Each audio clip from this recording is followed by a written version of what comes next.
जम्मू काश्मीरचे नायब राज्यपाल मनोज सिन्हा यांनी काल पवित्र गुहेत प्रथम पूजा करत अमरनाथ यात्रेची औपचारिक सुरुवात केली।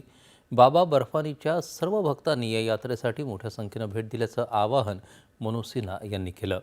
पर्यटक आणि भाविकांच्या सुरक्षेसाठी योग्य त्या उपाययोजना करण्यात आल्याचं त्यांनी सांगितलं। अमरनाथ श्राईन बोर्ड, सैन्य दल, DRDO, जम्मू काश्मीर पोलीस आणि प्रशासनानं यात्रेची तयारी सुरू केली आहे।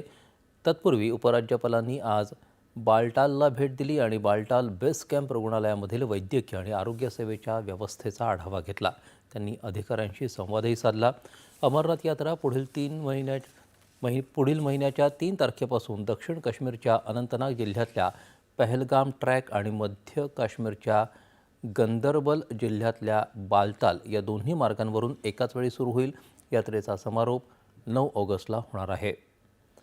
जागतिक बालमजुरी विरोधी दिवस आज पाळला जातोय। बालकांचं शोषण या गंभीर समस्येवर